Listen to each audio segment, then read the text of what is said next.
एक क्वेश्चन है जो मेरे से ऑलमोस्ट मेरे हर सेशन में कोई ना कोई जरूर पूछता है, तो मैंने सोचा कि आज इस क्वेश्चन की डेप्थ में हम चलेंगे मिल करके, यानी कि आप जो मुझे अभी वीडियो में देख रहे हैं और मैं, हम लोग मिल करके इस क्वेश्चन की डेप्थ में चलेंगे और डीपली समझने की कोशिश करेंगे कि इस क्वेश्चन का क्या आंसर है।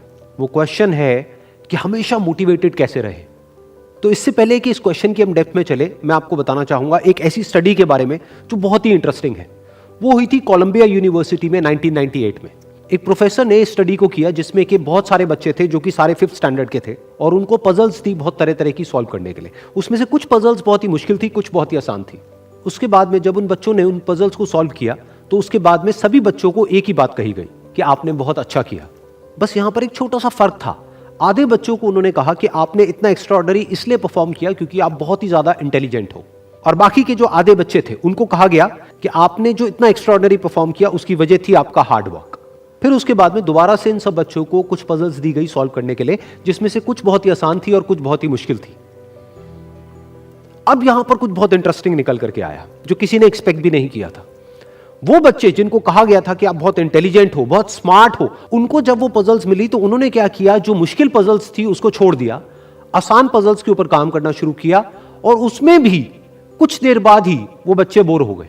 दूसरी तरफ से वो बच्चे जिनको कहा गया था कि आपने इतना एक्स्ट्राऑर्डिनरी परफॉर्म इसलिए किया क्योंकि आपने हार्डवर्क किया, उन्होंने सिर्फ आसान पजल्स को अटेम्प्ट नहीं किया बल्कि मुश्किल से मुश्किल पजल्स को भी अटेम्प्ट किया और सॉल्व किया।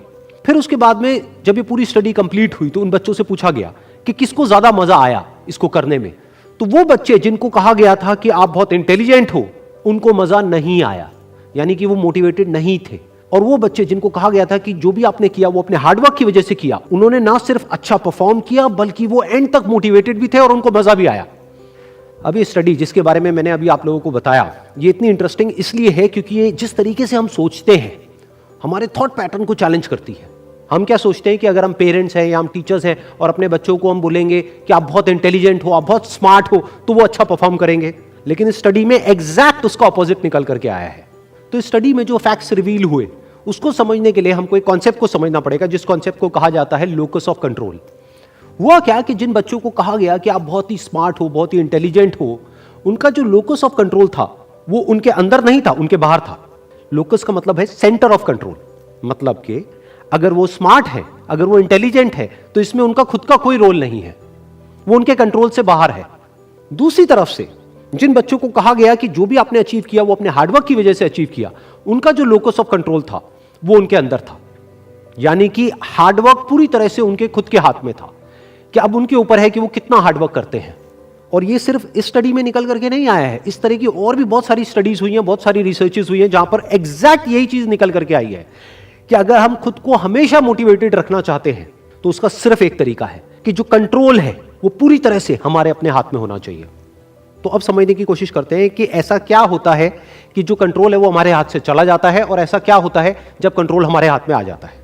जब भी हम एक्सटर्नल फैक्टर्स की बात करते हैं कि मैं ये नहीं कर पा रहा इस वजह से, उस वजह से, उस वजह से, जो कि मेरे कंट्रोल से बाहर है, तो हमारे हाथ से कंट्रोल चला जाता है। लेकिन जब हम बात करते हैं कि हम एग्जैक्टली क्या कर सकते हैं, जब हम अपनी कैपेबिलिटीज के बारे में बात करते हैं, तब कंट्रोल पूरी तरह से हमारे हाथ में आ जाता है। जब हमारा फोकस उन रीजंस पे नहीं होता है जिनकी वजह से हम वो नहीं कर सकते जो हम करना चाहते हैं, बल्कि उस जगह पर होता है कि जिस वजह से हम वो कर सकते हैं जो हम करना चाहते हैं, तब हम अंदर से मोटिवेटेड होते हैं। फॉर एग्जाम्पल, आप जिस भी फील्ड में हो, उस फील्ड में कुछ लोग हैं जो टॉप पे बैठे हैं। आपके पास में दो ऑप्शंस है। एक, आप बोल सकते हो कि वो लोग, उनके अंदर कुछ स्पेशल है, उनके अंदर कुछ एक्स्ट्राऑर्डिनरी है, उनके अंदर कोई ऐसा टैलेंट है जो आपके अंदर नहीं है, या फिर उनकी किस्मत है जिसकी वजह से वो वहां पर बैठे हैं, या फिर उनके पास में कुछ था, किसी का सपोर्ट था जिस वजह से वो वहां पर है। अगर इसमें से ऐसा आपने कुछ भी बोला तो आप फंस गए। अब आप मोटिवेटेड नहीं रह सकते उस काम को करने के लिए जो आप काम कर रहे हो, क्योंकि अब कंट्रोल आपके हाथ से बाहर है। क्योंकि अब अगर आपके पास में वो है ही नहीं जो उनके पास में है, तो अब आप वो कैसे बन सकते हो जो कि वो बन चुके हैं। लेकिन अगर आप ये बोलते हो कि जिस भी फील्ड में आप हो, उस फील्ड में जो भी टॉप पे बैठे हैं वो वहां पर है अपने हार्डवर्क की वजह से, अपने स्मार्ट वर्क की वजह से, या जो कुछ भी उन्होंने किया, जो कुछ भी उन्होंने सीखा उसकी वजह से, तो अगर वो कर सकते हैं तो मैं भी कर सकता हूं। उन्होंने भी मेरी ही तरह एक ना एक दिन कहीं ना कहीं से शुरुआत करी थी, जहां से कि आज मैं शुरुआत कर रहा हूं। तो मुझ में और उनमें अगर कोई फर्क है तो वो सिर्फ एक है, वो है टाइम का, कि आने वाले 10 साल बाद या 20 साल बाद मैं भी उन्हीं की जगह पर हो सकता हूं या उनसे भी आगे हो सकता हूं जहां पर आज वो है। तो अब कंट्रोल पूरी तरह से आपके हाथ में है। तो हमारे पास में हमेशा ये दो ऑप्शंस होते हैं, एक कि हम कंट्रोल को अपने हाथ से छोड़ दें, और दूसरा कि कंट्रोल हम पूरी तरीके से अपने हाथ में ले लें। एक के कंट्रोल हमारा बाहर हो, एक है कंट्रोल हमारा अंदर हो। तो इस बात को हमेशा याद रखना कि आपका कंट्रोल कहीं बाहर नहीं होना चाहिए, आपके अपने ही अंदर होना चाहिए। Wish you all the very best. Thank you so much.